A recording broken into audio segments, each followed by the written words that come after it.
Welcome, Pewter Report readers, viewers, and listeners to a brand new edition of the Pewter Report podcast brought to you by our friends over at Briar-Greaves Insurance.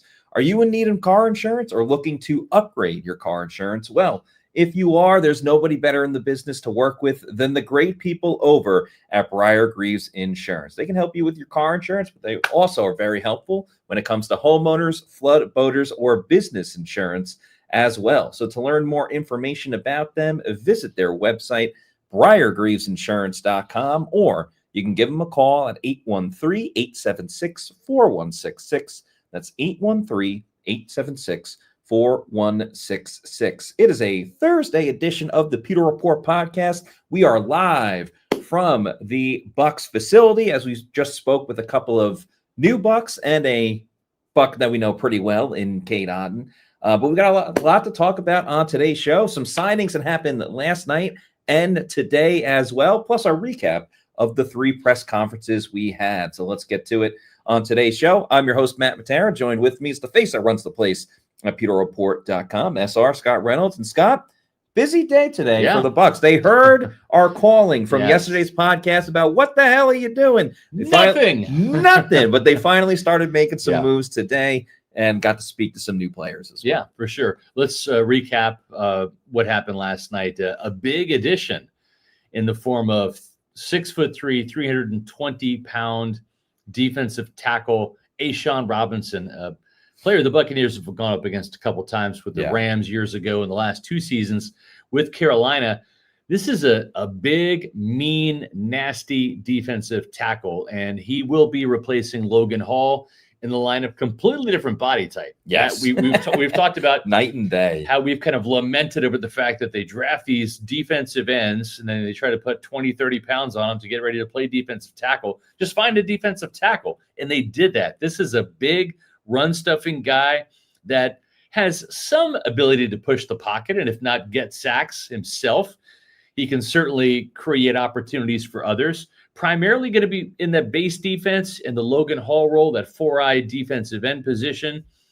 And then he'll be replacing Greg Gaines as the backup nose tackle for the Buccaneers. So he's already an upgrade over Greg Gaines and over Logan Hall in the eyes of the Buccaneers. 10-year veteran, plenty of experience, bigger, stronger, nastier guy. That's what this defense was certainly looking for. And then they added another Pittsburgh Steeler today, because we talked to Kenneth Gainwell, running back from the Steelers. They added Miles Killebrew, special teams ace, played very well under Danny Smith, was a Pro Bowl special teamer in Pittsburgh, and he can help with some safety in a pinch. A bigger guy, 6'2", 220, but losing Christian Izien today to the Lions. The Bucs also saw the expected departure of Rachaad White to the Washington Commanders, where he'll be reunited with his best friend, college teammate at Arizona State, Jaden Daniels. So this is kind of, you lose Christian Izien, who played in special teams, was a top-notch reserve, and then you get another reserve safety to fill his spot, and probably a better special teamer. This guy is what you would call a core special teamer for Danny Smith. Yeah, a little bit of a trade-off with Detroit getting Christian Izien, but the Bucs get Alex Anzalone, and they have their eyes on another edge rusher as well. But A'Shawn Robinson, I really like this move by Tampa Bay. You got enough of an interior pass rush when you have Vita Vea and Kalijah Cansey. Yeah.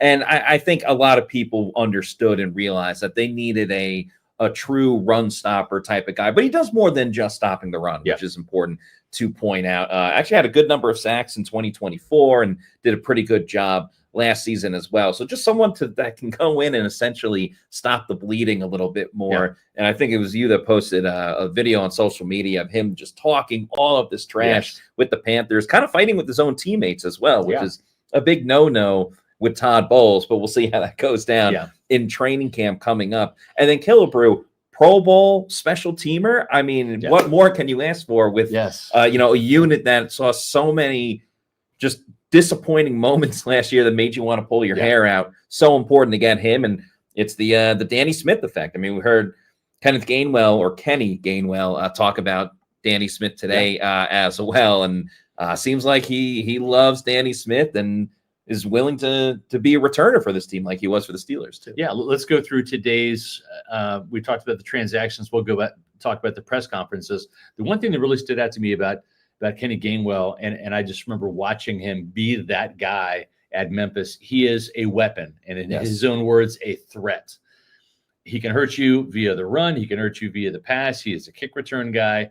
I think Tampa Bay got a pretty multi-dimensional player here. And as much as maybe I wanted Tyler Algier for his tackle breaking ability and short yardage ability, the fact that they re-signed Sean Tucker and now they've got him as their goal line back again. Kenneth Gainwell is a player that can also be used with his speed and catching ability inside the red zone as well. He had a fair amount of touchdowns via the ground with 5 and via the air with 3. So he is a pretty versatile guy that can help out. And I'm curious to see if he ends up as a kick return candidate. Yes. I would think he will be. Yeah, why not? The only reason why I think he wouldn't be is if, like, how much are they utilizing him in the offense? Right. Because that's why Sean Tucker a lot of times was doing the kick return. So Yeah. that's why Cameron Johnson's on this team as well, because he's Right. certainly not wide receiver one. But a guy that has so much experience and a nose for making plays Yes. and getting into the end zone. I think what stuck out to me as well, and this was kind of the same tune with Alex Anzalone, and certainly Cade Otton has no issue coming back to Tampa Bay. Right. But Kenny Gainwell mentioned he wanted to come to Tampa Bay last offseason. Yeah. Obviously that wasn't necessarily going to work out because he still had Rashad White and Bucky Irving was coming off of a great rookie season. Right. And Sean Tucker was still under contract. He is a Florida kid, so to see him come back to his home state and everything like that, I don't know. That stood out to me that he wanted to come to Tampa. He wanted to come and help out. And, he mentioned his all-purpose yards. I loved that he brought up, obviously he's going to be working with Zach Robinson this year. I love that he brought up his favorite thing about Zach Robinson was how much he utilized Bijan Robinson. And he essentially was like, do that with me. Use me the same way that you use Bijan Robinson. Now, is Zach Robinson necessarily going to do that? Yeah. No, because it's Bijan Robinson versus, Right. Kenneth Gainwell. But I did overall really like the fact that he's like, hey, use me any way that you can for this offense. Let me help reshape this team, score points, do what it takes to win games. And then at the same time, he talked about Bucky Irving being a selfless player. And, he's obviously a running back, Gainwell I'm talking about, that he's been on 2 different teams in the state of Pennsylvania, Eagles and Steelers. He's used to sharing the rock with other running backs on teams. So it's not going to be an issue at all of like, hey, I'm not getting the ball enough or he's getting it too much. So I think that's important. We have some breaking news here. Pewter Report is breaking this news right now. The Buccaneers are signing Al-Quadid Muhammad, who is in the building today. And I asked Alex Anzalone, his teammate up in Detroit, about that. And so we are reporting that the Buccaneers are signing him, I believe, to a 1-year deal. Still waiting on information about that. So I love these signings on defense because, that's what this team needs. Now, he had 11 sacks last year.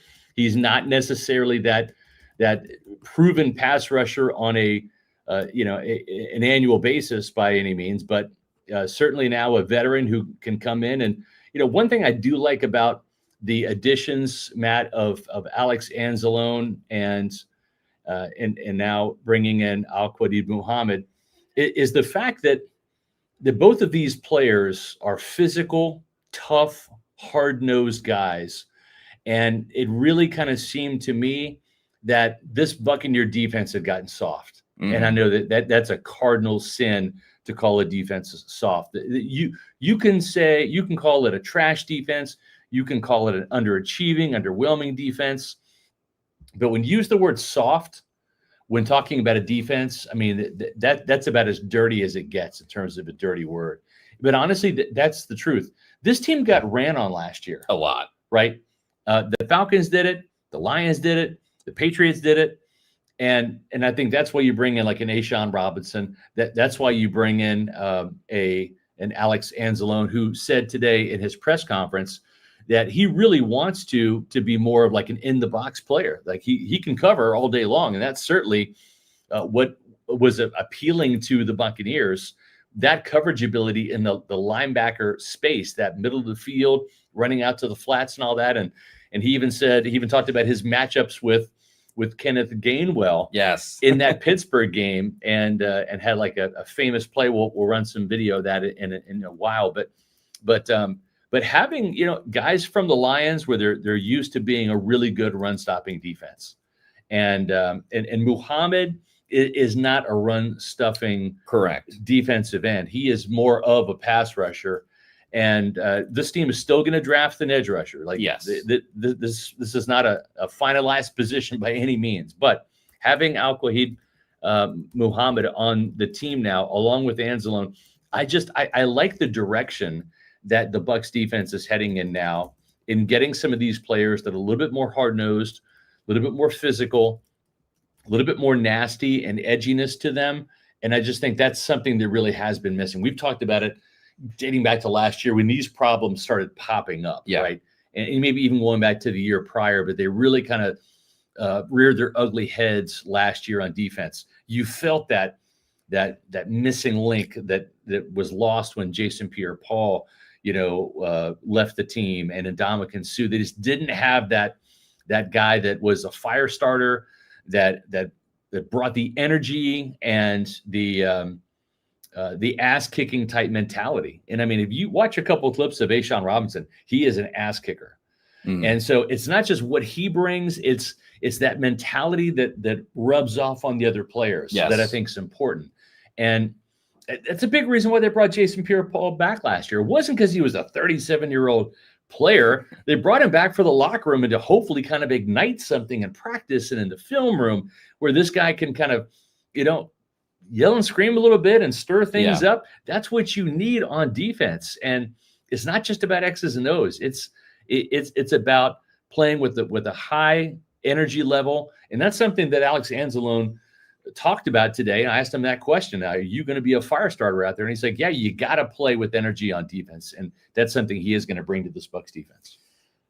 I think it's a great idea to just get defensive players that played for Dan Campbell. It was all about biting kneecaps. And it just shows the Bucs are not going to get pushed around this year, both physically and mentally, whether it's Robinson, Muhammad, or Anzalone. And one of my big takeaways from Anzalone is this was more than just a, hey, I'm coming home type of thing, because his family, a lot of them went to the University of Florida. He said he trains in Tampa in the offseason. They live here in the offseason. He's trained a lot with Vita Vea, who he FaceTimed as well recently. Trains with Antoine Winfield Jr. as well. So it did not come off to me as like, oh, hey, I'm just coming to Tampa because, hey, I like the area. Like, he wants to come in and be the fire starter, be the changer for this guy that can come in, because he saw it firsthand in Detroit of being a team that did not win a lot of games. And then all of a sudden they, were competing for an NFC championship and to try to get to a Super Bowl. So the fact that he comes in and he says, hey, this is an offensive league. He was the first guy to identify it. And then at the same time say, listen, you need to have passion on the defensive side. You need to have passion and you need to fly around. And if you do that, then, everything else can kind of go a long way. With the addition of Muhammad as well, it's Al-Quahid Muhammad. It's very interesting because he's going to be 31 at the end of the month. I believe his birthday is March 28th, so it's coming up in a little bit. Last season, he had 11 sacks. That was a career high for him. And so it's so interesting to see a guy, the most he had before that was 6 sacks. I believe that was his 1 year that he was with Chicago. He's bounced around the league. To finally find 11 sacks, sure, playing with Aiden Hutchinson is a big part of that, but he's a physical dude, a lot of size, and it gives the Bucs options as well, because, it does not preclude them from taking a Cassius Howell or an R. Mason Thomas. Absolutely. But you can start Muhammad and have him and Yaya, and you draft an edge rusher. That edge rusher could end up being the starter, and then it becomes Muhammad against Yaya fighting for that outside linebacker too. So I like it as a depth piece. I agree. I wouldn't love it as a starter, but then, of course, David Walker, you're really filling the depth of this team. Is it Max Crosby? No, But it's a double-digit sacker from last season. It's not the Hassan Reddick of, hey, he did this once before a couple of years ago. He literally did this last year. So and also too, Matt, I think it's important. Like, okay, if that's the outlier, fine, get 6 sacks. Come in and be a guy that for a depth signing can get 6 sacks, right? I think that would certainly be head and shoulders above what Chris Braswell could give you, as well as what Hassan Reddick gave you last year, which is just not much. So is this the answer at edge rusher? No, it's not. It's not a big flashy name, but it was a guy coming off recent production that I think more importantly brings a mentality. He is a very hard-nosed, aggressive player. He's not very technically sound. It doesn't always look pretty in terms of his pass rush, but he gives maximum effort. And honestly, I think sometimes you could look at the film of Hassan Reddick last year, and maybe it was injuries, maybe it was just kind of going through the motions. I don't know, but the Hassan Reddick experiment did not go as planned last year, and certainly was a 1-year waste, unfortunately. So to me, I applaud this move. The Bucs are not done yet. I would be fine if this team not just drafted 1 edge rusher, but drafted 2. We talked about it yesterday, Matt, on the show. They really have 3 guys that they have to have a mindset of, we should try to replace these guys, right? Hassan Reddick, that spot has been now filled. That void has been filled by Al-Quadin Muhammad. And then you want to get Chris Braswell off the roster, and you want to get Anthony Nelson off the roster. And I don't mean like cut those guys, but literally bring in competition that are better than those players, and literally force them off the roster at some point in time, whether it's training camp, whether it's during the season, whatever. But that should be the mindset, is to go ahead and have some new fresh blood come in that can get to the quarterback and affect the passer and help out your secondary, which again, I'm a little afraid of right now with Zion McCollum, Jacob Parrish, and Benjamin Morrison as the corners. They're going to need some help up front. They're going to have quarterbacks get rid of the ball quickly and under duress, and it just didn't happen nearly enough last year. The Bucs need to have hunters on defense this year, and that's hopefully what they did with some of these signings already. You need Kalijah Cansey to stay healthy. You need Vita Vea to continue to be what he's been for this team for so many years now. And you need those big contributions from some of the new guys. Anzalone, like, how will his role differ here in Tampa versus some of the other spots that he wants to blitz more? He does want to blitz more. He's going to. He came to the right place in Tampa Bay, and he's going to have more conversations with Todd Bowles about that too. It's certainly not going to be set in stone in the middle of March what he's going to be doing, in the summer and then in the fall for the 2026 season. So it's, yesterday we said, what are they doing? There's no improvement at all. They've taken steps. Yeah. I think, Robinson is already an upgrade over Logan Hall. We don't love what we saw from Logan Hall. He actually went to the Texans, which I think for him is a good spot because they have those alpha edge rushers over there. But they certainly got better at special teams. There's no doubt about that. And we'll see with Al-Quadin Muhammad what that will bring to this team, or what else is next for this team. Right. We love flooding the position. Wouldn't hate another inside linebacker coming in to pair with Anzalone before they head into the draft as well. But definitely a better day today for Tampa Bay than the day before. In the right direction, and not just in terms of players, but in terms of mentality. The type of players they're bringing in to make this defense harder, because it was too soft for my liking last year. And talking with people inside the building, they feel the same way. So we have some super chats lined up. Let's get to those. Plus, we have a new member too. Let's give a shout out to Pans Rule. Pans Rule, you rule. Pans Rule. Thank you for becoming a Pewter Report YouTube channel member. We appreciate that. We have to start with this super chat of $49.99. Thank you so much to LDBC's Most Wanted. We really, really appreciate that. So thank you. Says, Bucs wanted to get bigger and more physical. Anzalone and Robinson are that. Gainwell better suited for this offense.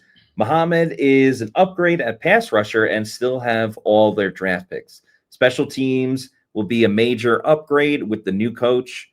10 to 11 wins. Wow, that's super, super optimistic about this group. And it goes back to what Todd Bowles said over at over at the NFL Combine. Yeah. He said the same thing last year. We want ball hawks. That's right. What'd they do? They drafted a bunch of corners. Yep. This year he said, we want to get bigger. Yep. What'd they do? Ashawn Robinson, vastly different size. Yeah. Bigger body. Than Logan Hall. So, I like the optimism. I don't know if I'm ready to go there just yet, because you need to see it kind of play out and everything like that. And, Robinson is a veteran of this team and signing a ton of 30-year-old players. Kind of a shorter shelf life, but we'll see. They're stopgap journeymen. At the same time, too, you've got Anzalone and you've got Servastier Dennis as your starting linebackers right now. And that's not good enough. They need to make improvements there, and they will. You're gonna see them draft a linebacker or two in April, and they need to. And I think it's going to be a premium pick at linebacker as well. Kyle Miller, thank you for the $4.99 super chat. Was Kyle Miller the one that wanted to wrestle Todd Bowles? I'm trying to remember. Anyway, off topic, but hearing Mike's press conference talking about Mike Evans today was a bit of a gut punch. I hope he realizes how much he's respected here, even if he's gone. Yeah, I'm sure he is, and then that was tough for Bucs fans to hear. It's kind of like, my wife makes me watch these dating shows like Love Is Blind and all these things on Netflix, and we watched the reunion special, on that last night. I was forced to. It's not about the hot women that are on the show. It's but you watch this and like they talk about the regret, like I've moved on. I've done better than you, and the people that break up and stuff. And that's kind of what it felt like today. It felt like this was a breakup, and Mike's like, I'm living my best life right now. I'm going to play in a new town for, a team that's on the rise or has been on the rise for a while. It stings. It stings for sure. And I can understand Bucs fans' angst in hearing that from Mike. At the same time, it's also true. And I mean, that's one thing I think you appreciate here at Pewter Report. We're not cheerleaders for this team. We call it like we see it. We try to be realistic. We've been very critical of this team, from Glazers, Jason Light, Todd Bowles, to the players themselves. And 8 wins it was a joke last year, given the start, and it was a big time failure, and that turned Mike off. And Jason Light now, and I'm just saying this right now, Jason Light talked about what and who at the combine. Baker Mayfield, he's our guy. He's our guy. Todd Bowles says, well, we know Baker, we've seen Baker. We've all trust in Baker. How much does Baker Mayfield trust the Buccaneers? This could be a big year. If this team doesn't turn it around, Baker Mayfield is a free agent. You're seeing some of this quarterback money out there. Malik Willis getting money. Baker Mayfield's going to get $50 million plus wherever he goes. Yeah. I'm just saying, like, this is a big year for the Bucs organization to fix the defense, to hopefully have found the right offensive coordinator where Baker Mayfield feels comfortable in saying, you know what, I want to finish my career here, or at least I want to sign another 3-year contract here. Yeah, no, it's very daunting, because you saw Mike I don't want to say like jump ship, but you saw Mike jump ship. I mean, Rashad White, who signed with the Commanders today, he was ready as soon as the Falcons beat the Saints. Yeah, he was ready to go. Yeah. Even Logan Hall kind of had some comments being like, oh, now like I'm finally in a place to win. Jamel Dean wanted to be out. Yeah, if it doesn't work out, you could see Baker jumping ship. You can see Vita Vea not wanting to re-sign. So it's a daunting year ahead for Tampa Bay. They have to start winning if they want to re-sign. And you know what? The Glazers talk about it. Todd Bowles talks about it. Jason Light talks about the culture. That's such a bullshit term. It just is. You know what culture is? Winning. Yes. Winning is culture. Okay. If you win, the culture is going to be great. If you're losing, the culture is not going to be great. It's that simple. So it's like, you can say, well, we've got this culture here. No, you've hung banners in your building from winning the division, the worst division in football, for 4 years in a row, right? That's your culture. And then the minute that you don't win, you got people starting to jump ship. So that tells me your culture honestly isn't that great. It just isn't. Otherwise, they'd stay. And so you better hang on to, this team and show improvements to get back to a winning culture, to where you can attract people and have them want to stay. Otherwise, you're going to see more departures here. And honestly, this is something we haven't seen in a long time. No, very true. We have not seen big time players like we said a couple years ago. Jason Light doesn't let people leave.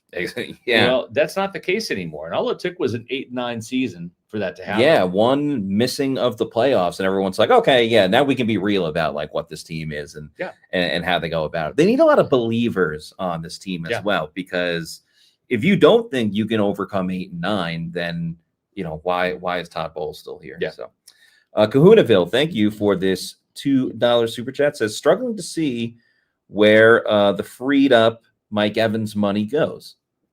Keep in mind, Mike Evans was on the books for $13 million anyways of dead cap. So when you're talking about if you budgeted $20 million for Mike, 13 of that was already on the books, whether he's here or not. Mm-hmm. And it turns out he's not here. So you're only talking $7 million of quote unquote play money. They've already signed some players. 10 million to Cade Otton, 10 million to A'Shawn Robinson. There's 20 right there. You signed Kenneth Gainwell, Anzalone, Anzalone, Browning, your backup quarterback, right? So $50 million in terms of cash for free agency is not a lot. I'm not saying they're done, but like you're starting to see some deals now. Sean Tucker, $3.5 million. Miles Killebrew, under 1.5? Yeah. Right. 1.8, something like that. Under 2. Right. So these deals are getting smaller and smaller and smaller. There's not going to be another big splash signing. I mean, they're going to be, bringing back O'Keefe, Dan Feeney, guys like that. And you're going to see, I think, a couple of smaller special team reserve, type of signings. But now it's the draft. That's where the focus is going to be. So this has been free agency. I hope you've enjoyed it. They might still bring in like a veteran corner. Like again, the longer you wait for a guy like Rasul Douglas or someone like that, that price comes down, and that makes them more. You see where you need a little bit more of a help. I always go back to like Leonard Fournette. Remember, he didn't join the team until like a couple of weeks before the season began. So that there's always that type of situation as well. Thank you to Spider 2Y Banana. Shout out to John Gruden for this $9.99 super chat. Says the Glazers have shown that they are okay with being average after the Super Bowl high. They thought Mike would just be okay with average to above average teams until he retired. Garbage division, or trash division, wins don't matter.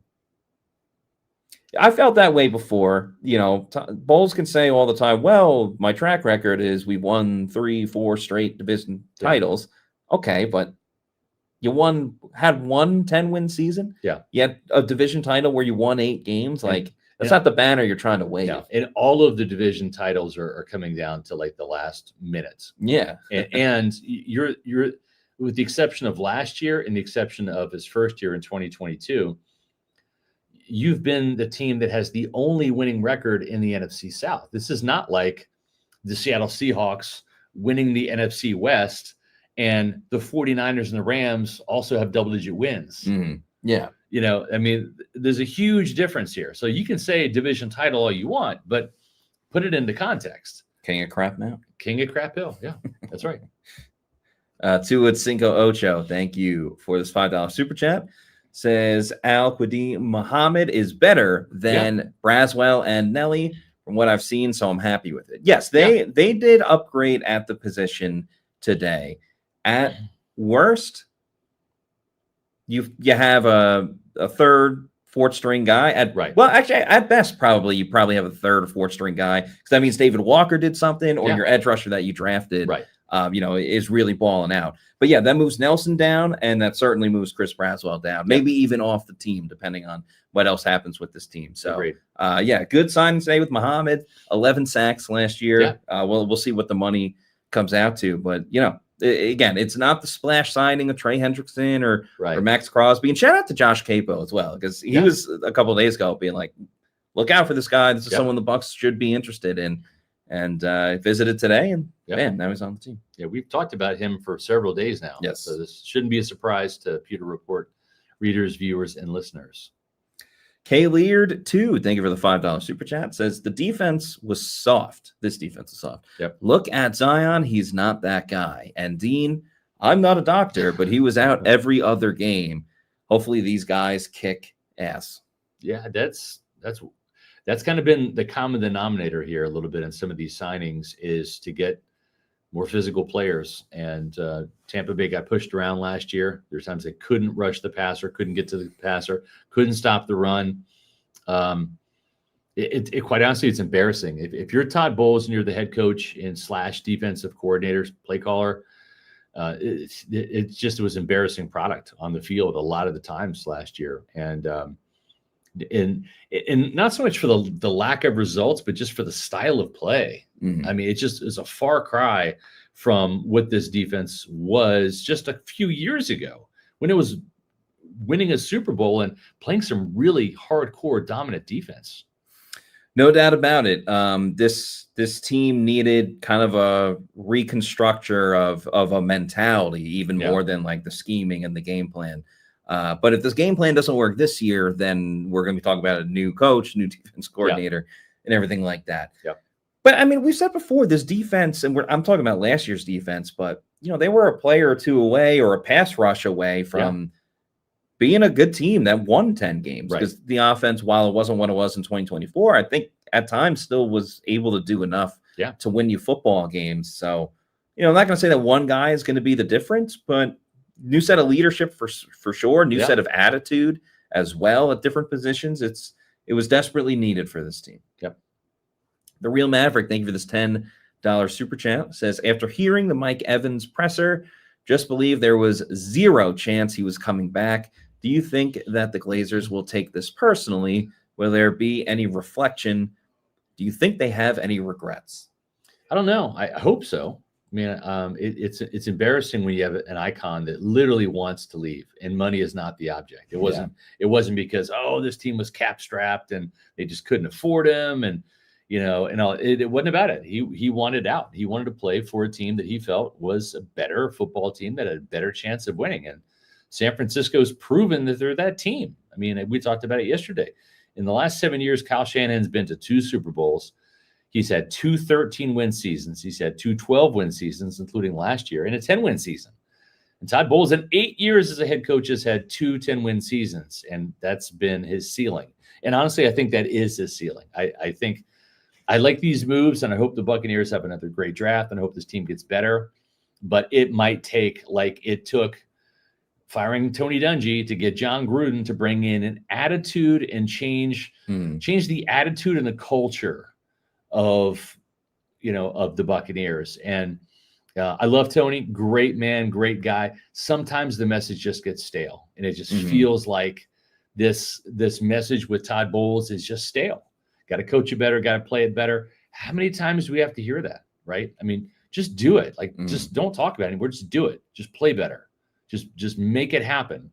And I'm sure the players, I think they're starting to tune it out too. We'll see. And the good news, Matt, is sometimes when you bring in new players, it gives you some new life. Yeah. And because this is the first time they're hearing it. For sure. And then you see those players kind of get fired up and energetic, and you're like, okay, I'm back on board now, right? So that's a good thing. Sometimes when you fall in love with your roster and you realize it's really not as talented as maybe you think it is or you hope it is, you bring in some new players from the outside, and again, you go back to what Jason Pierre-Paul brought from New York, what Ndamukong Suh brought from the Rams, where he was on a Super Bowl team, the Lions and the Dolphins before that. So sometimes you can bring in the wrong players. Yes, you can bring in some turds. And there's been examples of that. There's been examples here I think in Tampa. of Chris Baker being the chief turd of the bunch. Deshaun Jackson was not exactly a team player, but these guys seem like they are team-oriented, workaholics that are ass kickers and want to excel in the field.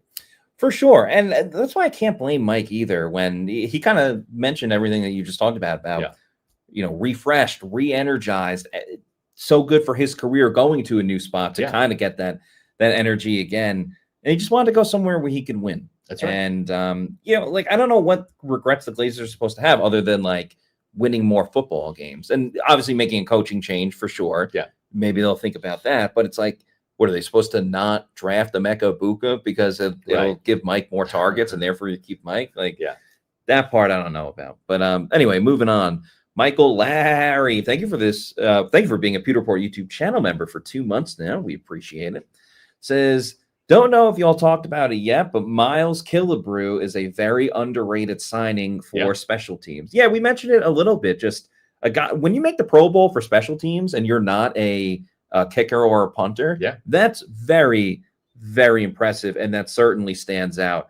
I mean, this coincides with the Danny Smith hiring in the first place. You get him in, he brings in his guys that he likes, obviously, and so I mean, very excited. I don't know if it's going to be the cover page if Pewter Report was still a magazine, but it's certainly important to note, and it's an area that struggled a ton. So PewterReport.com is happy that Killebrew is here in Tampa. So we'll probably push back tomorrow's Pewter Insider a little bit. We just received word from the Buccaneers. There's going to be some media availability tomorrow. So we typically have the Pewter Insider, and that's tomorrow's show. Big change coming to Bucs defense. We're going to dive further into that with some additional analysis.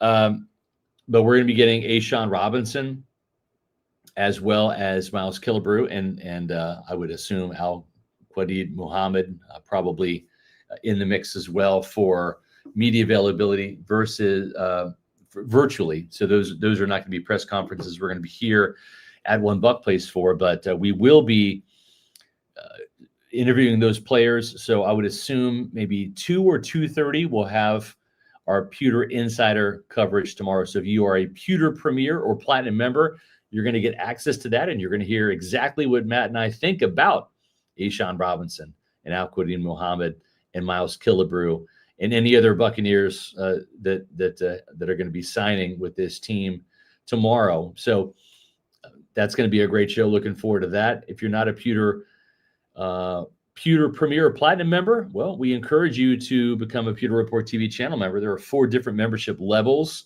including those 2 that I talked about, the Pewter Premier and Pewter Platinum members. And that's the biggest perk, I think, of being one of those 2 members, is you get the bonus podcast that we do every Friday, typically around 1:30. Tomorrow it's going to be pushed back, just like today's podcast is pushed back because of media availability. But please help support our efforts. We have booked our trip out to Arizona for the NFL annual meeting. We'll be one of the very few Tampa Bay reporters and outlets out there in Arizona for that. We're going to have Jason Light, of course, Todd Bowles, and speak to Joel Glazier about the Buccaneers. This is the only time we get to talk to the NFL, or I should say to the owners at the NFL annual meeting. Mm-hmm. So these trips are possible because of the revenue we get from our YouTube channel. So think of it as an investment in your own Bucs fandom. You subscribe and support our channel monetarily. It fills our budget up. It allows us to go to places like Mobile, Alabama for the Senior Bowl, Indianapolis for the NFL Scouting Combine, Phoenix, Arizona for the NFL annual meeting. And like last year, we sent Matt and Adam out to Pittsburgh for that joint practice before the Bucs Steelers preseason game. So that's a great way you can support the channel and also get some cool perks as well as access to that podcast. Yeah, so please consider. It's definitely some good stuff that comes with it. AA Ron DeBuck would know. They are always on the Pewter Insider. Thank you for being a Pewter Report YouTube channel member for 3 months now. Says Ravens reportedly wanted Trey and Max. I call shenanigans, but is that even viable for them? Also, seeing our guy introduce himself to the faithful broke my damn heart, man. I will never get over it. Yeah, I mean, that was complete BS what the Ravens GM said. Yeah, I agree. Just trying to save face after, kind of sketchy business there. Pat McGroin, thank you for the $4.99 super chat, says, number 13 circle of influence is huge. The ripple effect could be horrendous. I mean, listen, it's never a good thing when Mike Evans leaves. Right. When you have a legend that's been with the team for 12 years, when they leave, it's not a good thing. With that said, one, they've used the money to allocate in some other spots. We've kind of seen those signings trickle in. too, and Micah said it as well, they still got a good receiving room. Now, they got to prove it this year. Right. Because if Abuka doesn't take a step forward and McMillan doesn't take a step forward and Tez Johnson, well, then we're having a different conversation at the end of the season. But on paper right now, and that's really all we can go by, there's a lot of optimism about the wide receivers specifically. So it's going to hurt with Mike. And I don't blame anybody that is still upset about it, that still wants to talk about it. The wound is fresh as well because Mike spoke today in San Francisco. I get all of it. So, hopefully it doesn't have that ripple effect, but I get it. And I'm hopeful that what Jason Light said is true. In his opinion, he believes that at the end of the season, the Cardinals game, the catch and run against the Dolphins, that Chris Godwin is back closer to being old Chris. And boy, they're going to need old Chris next year. And Chris is going to need to play like old Chris. A big year for Chris Godwin with $22 million on the books this year, guaranteed money, but not guaranteed in 2027. So this is basically a contract year for him. Very much so. And if he does play like old Chris, then the Bucs are in a great spot. In a great spot. Yep. T. Lovell, thank you for the $5 super chat, says inconsistency, parentheses, offensive coordinators, and incompetence, parentheses, Bulls, with no accountability, parentheses, Glazers, would have me fearing the security of my own job, parentheses, Mike. Yeah, I think a lot of those things played a factor into Mike going to another team. I agree. Yeah. Bart Harley Jarvis, thank you for the $6.99 super chat, says, do y'all get the sense this is it for bringing in an edge outside of the draft? Love Al-Qadim Muhammad, but don't see him as much of an upgrade on Diaby, if any. Yeah, he really isn't. This is the way to think about this is he's a better pass rusher than Anthony Nelson. He's a better pass rusher than Chris Braswell. So the Buccaneers got better in that sense from a depth chart standpoint. Is he ideally who you want to have as your starter? No, he's going to have to earn that. He's going to have to show that he can play the run better than he has at different spots of his career. But he can get the job done as a pass rusher. He is a high effort, high energy, high motor guy. Very aggressive. I was told he's kind of a mean dude, and I like mean dudes on defense. This defense does not have enough mean dudes. Now they've got a couple, and he and Ashawn Robinson who will fight you. Yes. He will literally fight you. I think there needs to be a training camp fight this year. There needs to be a training camp fight. I know Todd is like, no, we don't want that. Bruce Arians would say that too. I'm done with the kumbaya. Yeah, F the kumbaya. Yeah. It didn't work.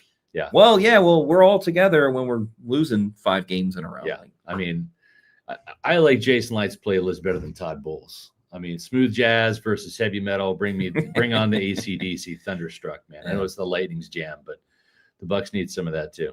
Hey, AC/DC played at Raymond James Stadium, so that's right. It works.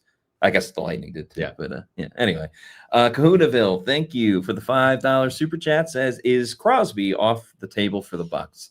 It will be sad to see Light get fired because of hitching his wagon to Bulls. Unless this was all Glazer, then shame on them. For those listening to audio version, Scott is shaking his head, nodding his head. Sorry, nodding his head. Is Crosby off the table for the Bucs? It seems like it. At least that's what John Spytek is saying, and what Crosby said too. He tweeted out a whole thing being like, "I am a Raider," and I don't know. It'd be tough if he got traded again. Yeah.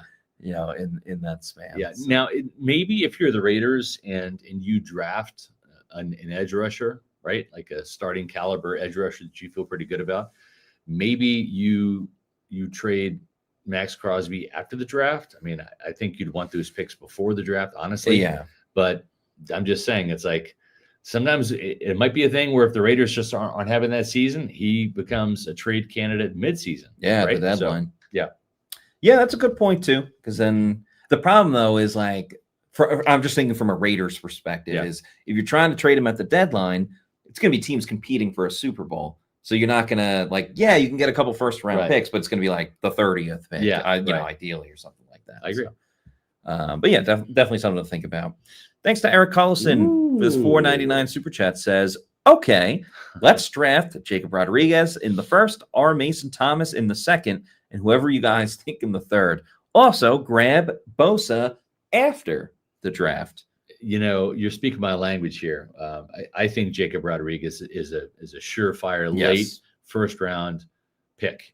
if you're gonna say CJ Allen is a first round pick and not Jacob Rodriguez, I don't know what film you're watching. I just don't. Yeah. I just think that's heresy, to be honest. I love our Mason Thomas in the second. I think that could happen. I like his tape a lot. I think he and Cassius Howell and Nadeem Tucker, those three guys, are all like in the 245 area in terms of their size, but they win kind of the same way: quickness, intensity, fast violence. Like that's how they play. So it'd be interesting to see which one of those three guys they come away with. I think they're going to come away with either Howell, Thomas, or Tucker. I think one of those guys has a destiny and Red and Pewter. It's just going to be interesting to see which one.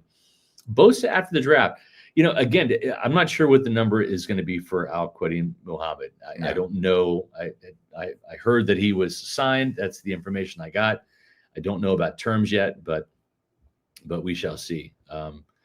But yeah, I mean, again, we talked about what, Matt?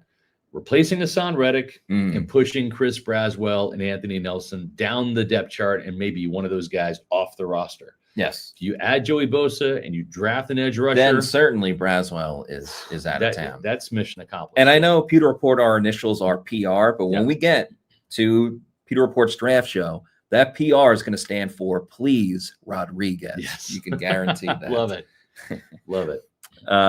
Scrat Racing Team, thank you for the $5 super chat, says thoughts on Payne from Washington if he is released for the defensive line. Love the special teams additions.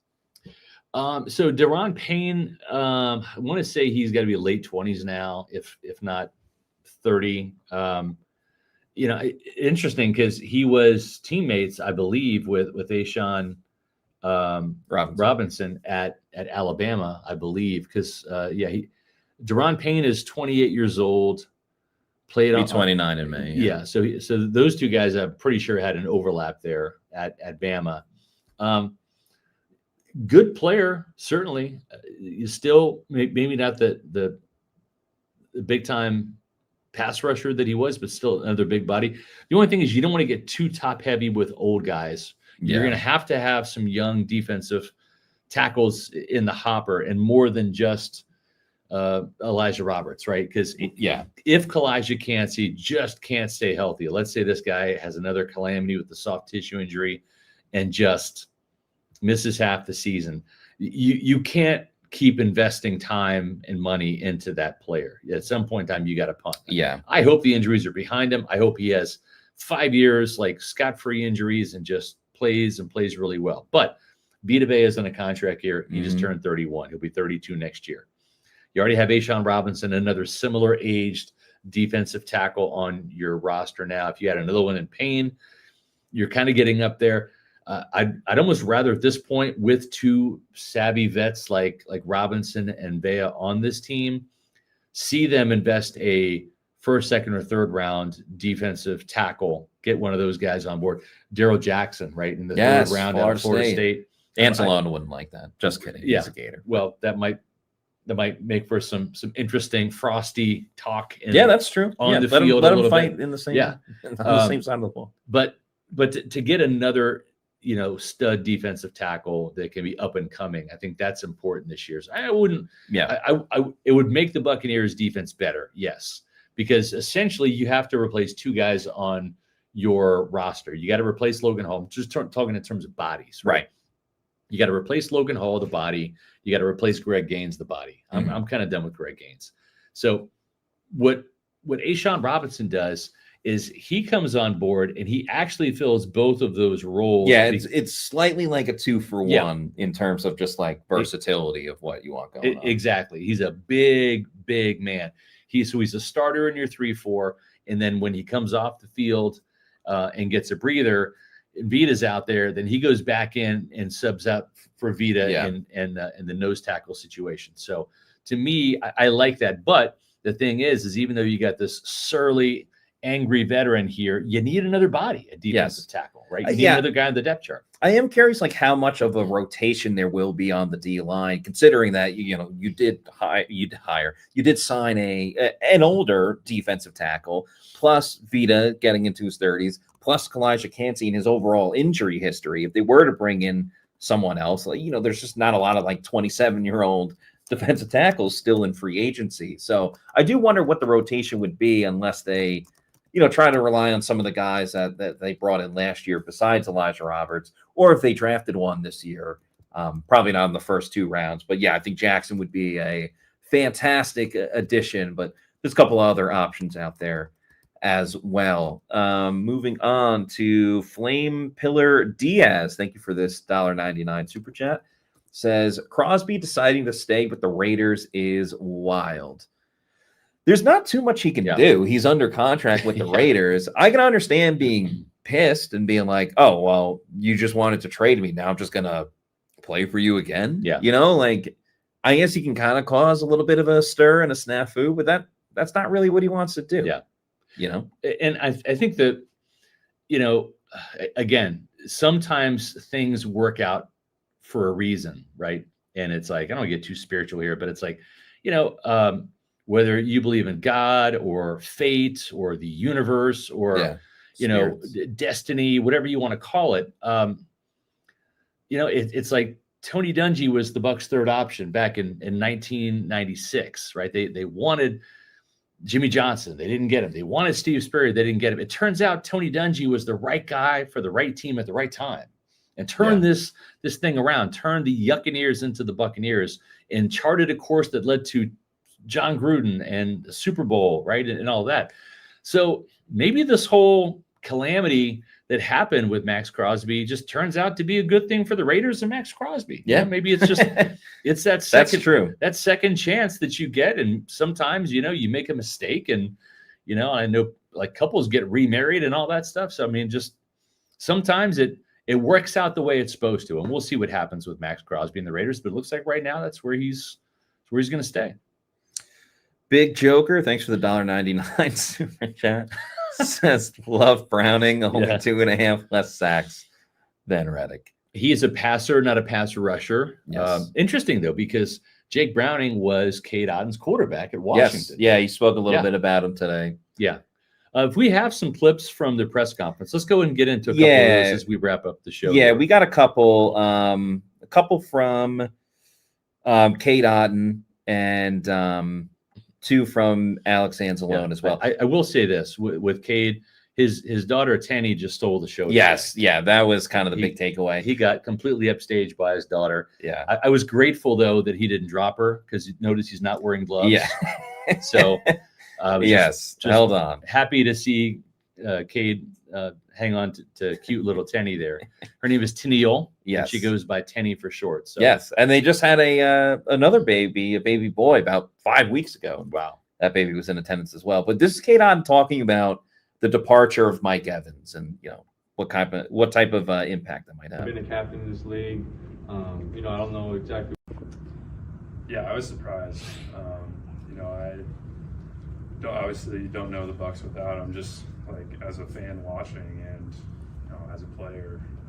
But I'm so thankful for the time I got to spend with him and just to learn from him. As you guys know, he's an amazing person, amazing teammate, amazing player.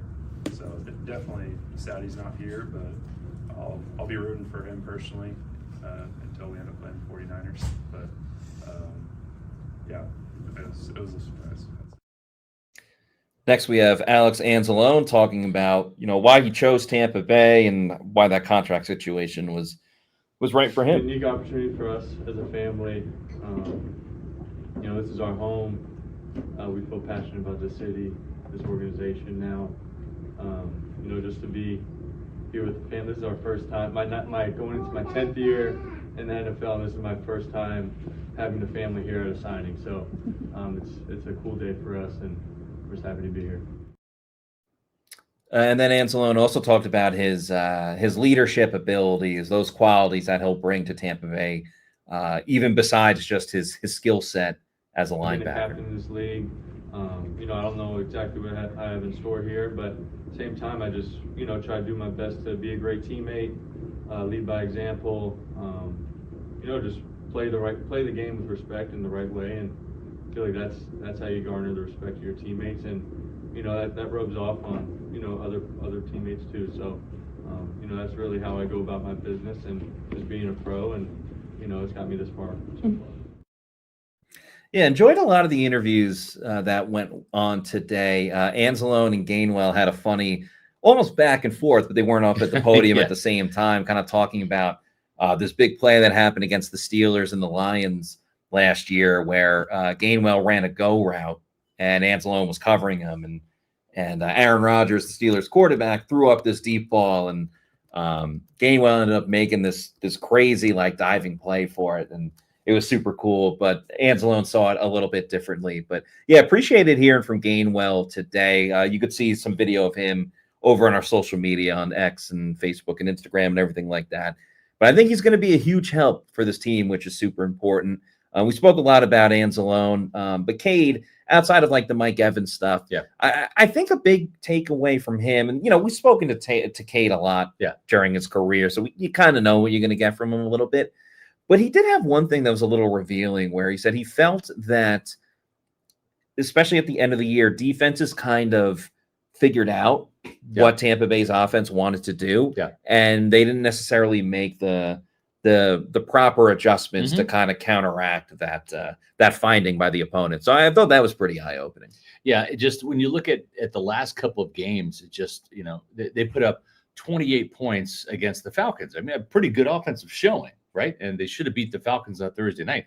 But then those last three games, the two games against the Panthers and the Dolphins game, the offense just really was nowhere to be found, right? I mean, just in terms of point production, et cetera. So just not the best coaching job by Josh Grizzard down the stretch, and certainly not the best execution by the Bucs offense. Yeah, that coupled with just not enough big plays by the Bucs defense. You think about, you know, the Dolphins getting those cheap touchdowns, right, in coverage. That's right.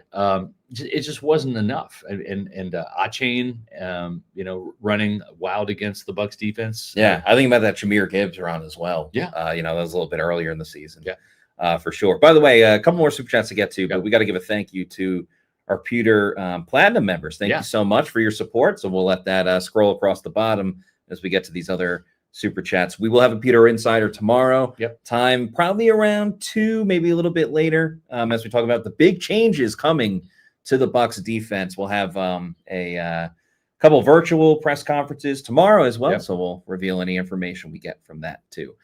But moving forward, Flame Pillar Diaz, thank you for the $4.99, says, realistically, who's the best linebacker we could get at 15? I missed the mock draft that had us getting Sonny before his stock went through the roof. I told Josh Capo, I said, we're not putting Sonny Styles in at number 15 for the Bucs. He's like, why? I'm like, it's not going to happen. He's like, you sure? I'm like, I'm pretty sure. Yeah. This is back in January. Yeah. And he's like, well, let's just do it and just give the fans what they want, and we'll just do the first mock. Yeah, I think the early one, there's no harm. Yeah, that's not right anyways, because it's way too early. And I said, yeah, you're right. Okay, so we did it. If you want Sonny Styles to the Buccaneers, go back and read our first mock draft. Or trade up. Yeah. Do a mock draft and trade it up. You know, here's the thing. I think 15 is probably too early for any of the inside linebackers. And I say that for Jacob Rodriguez or CJ Allen. I'm telling you right now, I would be shocked if Jacob Rodriguez does not go at the bottom of the first round, right? When you look at Jihad Campbell going 31 to Philadelphia, and then you had Carson Schlesinger at the top of the second round, number 33 overall. I think you look at the body of work, plus what we saw athletically at the combine. And remember, Carson Schlesinger, as good as he is, he didn't run a 40. He didn't run at his pro day, didn't run at the combine, but Jacob Rodriguez did, and the dude blazed a sub 4.6 number. So to me, and you can think he's better or whatever, I'd just say he's on par with those guys. Yeah, I think definitely. And so to me, if you want him, he's not going to be available when the Buccaneers pick. What are they picking? 46? Yes. Yeah. So, 46 or 47. Yeah. So he's not going to be there. So if you want him, you better get him early. So to answer the question, if this team traded down, and didn't get an edge rusher, and maybe they get Hakeem Messidor at 15, or maybe they get Cassius Howell at 15. But if you trade down into the early 20s and you get either one of those guys, I'd be fine with either one. I think that's probably a little bit more likely. And they need an inside linebacker. They can't let a couple of those guys fall through the cracks. Agreed. Kahunaville, thank you for the $5 super chat, says Scott's silent head nod is it light or Glazers on keeping Bowles make me feel like he knows the answer, all revealed in due time, I suppose, as Scott continues to nod his head. Sometimes you have to trust the plan and just let it all play itself out. You just got to be patient, and just see how the season plays out, and we'll see. We'll see what happens. And then Meets McGee, thank you for the $2 super chat, says, what's it feel like around the building? We are confined to our media headquarters here. We have a media room, and it's nice to see some of the other media people we saw some of them at the combine. But. I mean, Cade Otton is happy to be back. I mean, he's happy. Yeah. Much richer. Yeah, exactly. And then Kenneth Gainwell, very happy to be here. He said he wanted to sign with the Bucs last year, right? But then obviously you have a log jam with Rashad White and Sean Tucker. Yeah. So it didn't happen, but he made the most of his time, went to Pittsburgh where he was 1,000-yard team MVP player. Yeah. I mean, he was, he had 1,000 combined total yards between rushing and receiving. He had a 1,000-yard rusher. I mean, to me, that speaks volumes when you're brought into an organization and that has TJ Watt and Cam Hayward and Aaron Rodgers, the quarterback, right? The future Hall of Famer. Yeah. And a 1,000-yard rusher in Jalen Warren. And yet you're the guy that the team voted as the team MVP. That just speaks volume. So the Buccaneers are getting a team-oriented guy. All business. That's what he kept saying on why he won MVP. That's right. He's just all about business. Yeah. And a threat. He's like, I'm a threat. And I love it because I loved it back in Memphis. I'm geeked about this signing. Did a Pewter Pulse video. Make sure you watch that. If you haven't already, it's on Pewter Report TV or YouTube channel. Scrat Racing Team, thank you for this $5 super chat, says Eagles always try to trade up. Would you trade down to their pick for Rodriguez and possibly pick up an extra second and third? They have picks to give. Yeah, I'm sure. Yeah, I think trading down and getting more picks, because this is not a great draft. This is a good draft. Correct. It's not a great draft. Like at 15, unless you have somebody that falls down, maybe like a Reuben Bain or somebody, I'm not really geeked about who this team is going to pick at 15. I think the value is in trading down and getting extra picks. Honestly, at 15, you're probably going to get a player that's going to be on par with your second round pick in terms of talent. Yeah, right? I think that's a really good point. I mean, of Cassius Howell. You're not in love with it, but hey, you're there. Yeah, exactly. Cassius Howell, to me, very similar player to R. Mason Thomas. And R. Mason Thomas is not getting any buzz in the first round because he didn't lead the SEC in sacks, right? Like Howell did, right? But on tape, they're very similar players. Body types, the way they rush the passer, very similar in that respect. So to me, the more day 2 picks you get, second and third round picks, that's great because you got a lot of holes, and let's do it, And then our last comment isn't even a comment. It's just we have a new Pewter Report YouTube channel member. Awesome. So thank you to HugePurple.R3. Thank you so much for becoming a Pewter Report YouTube channel member. We appreciate that. It's very cool to see. Yeah. Just a reminder, we have a show tomorrow. It's going to be a little bit later. It's going to be our Pewter Insider show tomorrow, probably around 2 to 2:30. So as soon as the media availability is done, we're going to jump on, and Matt and I will be giving our live reaction to the press conferences for A'Shawn Robinson, and we believe Al-Qadim Muhammad, as well as Miles Killebrew. So those pressers will be done on a virtual basis via Zoom to the local reporters, including yours truly here at Pewter Report. And so that plus our topic for tomorrow, a big change coming to the Bucs defense, and we're going to talk about that tomorrow. And do not miss this show. We're also going to have content next week, and we'll let free agency kind of dictate what those topics are going to be. But, same Pewter time, same Pewter channel. Yep.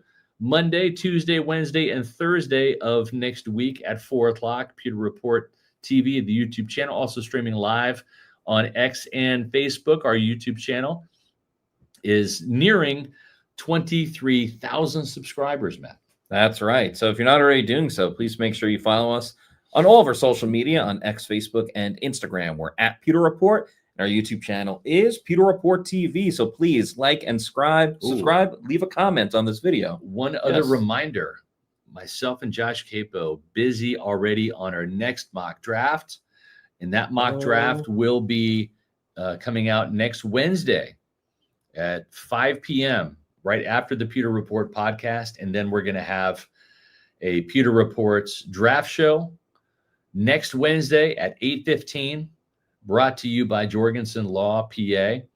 And before we go, we want to tell you about the fine folks over at Jorgensen. But that show will be at 8:15, another primetime podcast, so make sure you check that out. But if you are in the need for legal representation, the folks over at Jorgensen Law Office, they're the people to contact. Welcome to Jorgensen Law, PA, where our family's legacy drives us to fight for your rights. Specializing in personal injury, workers' compensation, and Social Security, we're committed to winning for you. No fees unless we succeed. Trust in our family to help yours. Let's achieve justice together. JorgensenLawOffice.com. Check him out if you need legal representation for personal injury, Social Security, or workers' comp. They're the champions of the injured and disabled. They will fight for you. You're going to get a free case evaluation, and of course, no fees until they win. Grady and Spencer Jorgensen, some of the best in the business. They're local. When you need a local attorney, you're going to call them. They're going to take your case on. You're going to work with them, not some massive law firm where you're going to get some underling and get lost in the shuffle. No, they're going to give your case the attention it deserves. Give them a call at 727-347-7733 or visit them on the web at jorgensenlawoffice.com. All right, that's it for today's show. Please like and subscribe. Leave a comment on our YouTube channel, what you think, and on this video, what you think about the Bucs, some of the signings they've made, or any of your big takeaways from the press conferences today. So, for Scott Reynolds, I'm Matt Matera saying thanks everyone for watching, and we'll see you soon. And have a great weekend, everybody, that we don't see tomorrow, but we'll see you soon for another edition of the Pewter Report podcast. Out.